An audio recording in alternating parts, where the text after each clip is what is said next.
Kekecewaan Presiden Jokowi atas defisit neraca migas Indonesia sudah disampaikan berulang kali, termasuk saat memberikan pengarahan Musrembangnas 2019-2024 di Istana Kepresidenan kemarin. Selain menyoroti pihak-pihak yang mengambil untung dari impor migas, Presiden Jokowi juga menyoroti pembangunan kilang minyak yang mandek selama puluhan tahun. Mengapa hal ini bisa terjadi dan seperti apa kinerja kilang minyak Indonesia saat ini sehingga defisit semakin melebar. Kita akan cek fakta terkait kilang minyak Indonesia bersama Ami Ardini. Silakan Ami.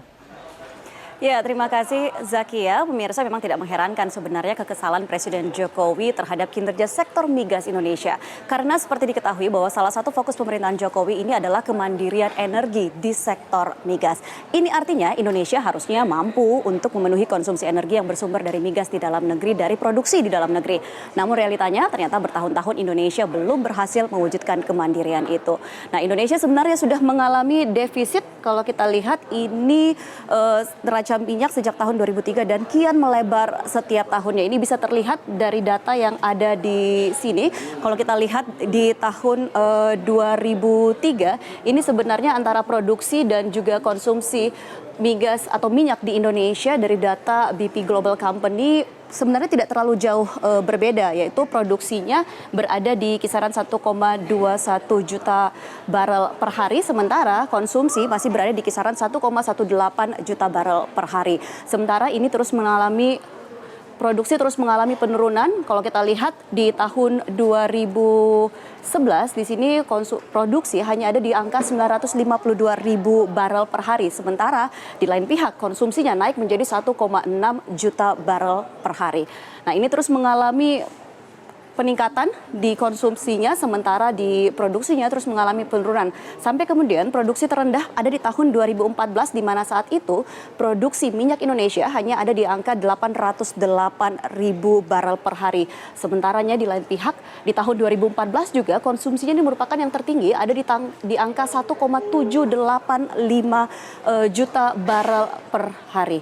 Dan kalau kita lihat ini memang produksi atau lifting minyak Indonesia terus mengalami penurunan. Sementara konsumsi domestik ini malah naik signifikan. Nah, inilah salah satu alasan sehingga Indonesia yang dulu tergabung dalam organisasi negara-negara pengekspor minyak atau OPEC pada tahun 2008, akhirnya Indonesia memutuskan untuk keluar dari OPEC.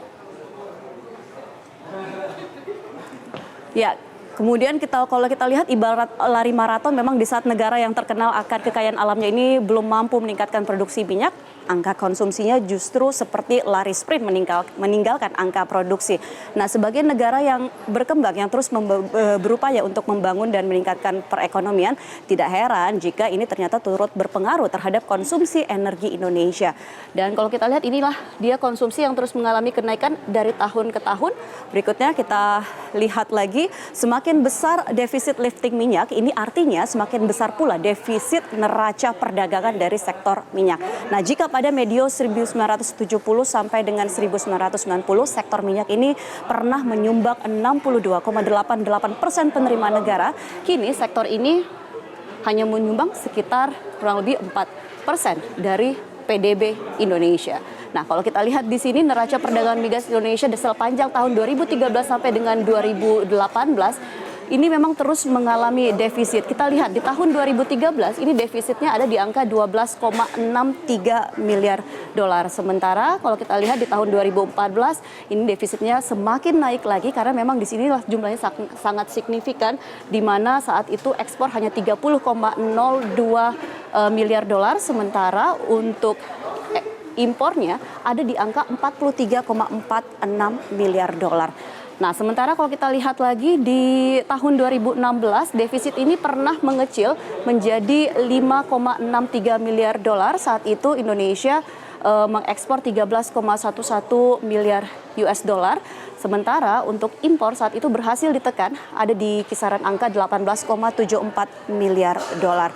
Dan kalau kita lihat lagi di tahun 2019 terakhir periode Januari sampai dengan Oktober, ini ekspor minyak Indonesia sudah ada di 10,4 miliar US dollar. Sementara impornya ada di angka 17,61 miliar dolar. Ini artinya ada 7,27 minus di sini atau defisit di sini. Nah, yang menariknya lagi pemirsa bahwa ternyata angka impor yang begitu besar ini setara dengan biaya untuk membangun 1 kilang minyak. Kilang yang menjadi janji Presiden Jokowi sejak kampanye pada tahun 2014 lalu.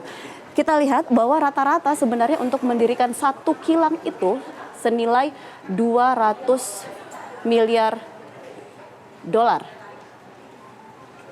Nah, 200 miliar dolar ini adalah biaya yang dibutuhkan untuk membangun triliun rupiah. Nah, ini kalau kita bicarakan dengan triliun rupiah. Nah, ini sama dengan ketika 1 kilang Tuban yang ditargetkan beroperasi tahun 2024 ini. PT Pertamina di situ menggait investor asal Rusia yaitu Rosneft dengan nilai investasi 199 triliun rupiah.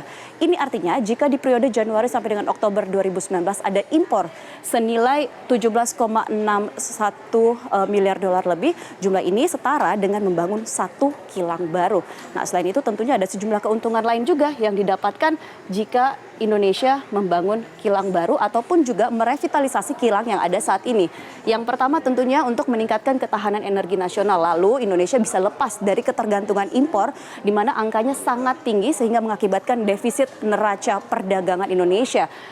Yang selanjutnya adalah soal tambahan devisa yang signifikan. Nah, kemudian satu lagi adalah soal peluang industri baru. Nah, kita tahu bahwa pembangunan 1 kilang minyak ini juga bisa berguna untuk industri baru karena ada banyak komoditi turunan yang bisa dihasilkan. Seperti misalnya petrokimia yang saat ini nilainya juga sangat tinggi, nilai impornya sangat tinggi yaitu 323 triliun rupiah per tahun.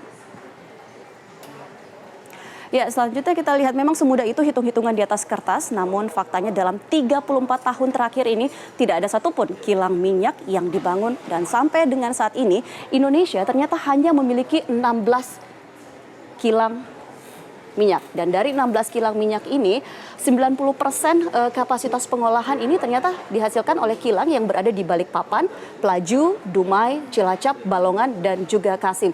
Jadi dari 6 kilang inilah yang menopang 90% kapasitas pengolahan yang ada di dalam negeri.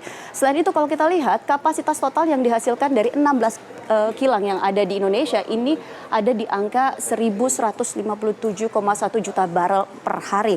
Nah, ini tentunya sangatlah jauh dibandingkan dengan konsumsi domestik kita di mana mencapai lebih dari 1.500 sampai dengan 1.700 juta barel per hari. Dan kalau kita lihat lagi bahwa pemerintah ini menargetkan membangun 7 kilang baru. Namun 7 kilang baru ini sampai saat ini belum ada satupun yang berhasil dibangun. Padahal 7 kilang baru ini diharapkan bisa meningkatkan kapasitas produksi hingga 150%. Dan pembangunan kilang ini juga masuk dalam program prioritas baik membangun kilang baru ataupun juga pengembangan kapasitas kilang yang sudah ada. Nah, memang ada sejumlah hambatan yang dihadapi, salah satunya seperti yang telah disinggung oleh Presiden Jokowi yaitu mengenai adanya pihak-pihak yang mengambil untung dari impor minyak Indonesia yang angkanya begitu besar. Nah, mengingat pentingnya keberadaan kilang, maka pemerintah ini harusnya sekarang sudah tidak bisa main-main lagi. Kilang yang direncanakan akan dibangun ini harus rampung. Jangan sampai Indonesia harus terus-menerus menanggung rugi akibat defisit neraca dan juga malah menguntungkan pihak-pihak tertentu dalam tanda kutip dan juga negara lain dari impor minyak Indonesia. Ya, demikian sejumlah data yang bisa saya sampaikan. Kini kita kembali ke Zakia. Silahkan. Baik, Ami Ardini terima kasih atas pemaparannya. Kekecewaan Presiden Jokowi atas defisit neraca migas Indonesia sudah disampaikan berulang kali, termasuk saat memberikan pengarahan Musrembangnas 2019-2024 di Istana Kepresidenan kemarin. Selain menyoroti pihak-pihak yang mengambil untung dari impor migas, Presiden Jokowi juga menyoroti pembangunan kilang minyak yang mandek selama puluhan tahun. Mengapa hal ini bisa terjadi dan seperti apa kinerja kilang minyak Indonesia saat ini sehingga defisit semakin melebar. Kita akan cek fakta terkait kilang minyak Indonesia bersama Ami Ardini. Silakan, Ami. Ya, terima kasih Zakia. Pemirsa, memang tidak mengherankan sebenarnya kekesalan Presiden Jokowi terhadap kinerja sektor migas Indonesia.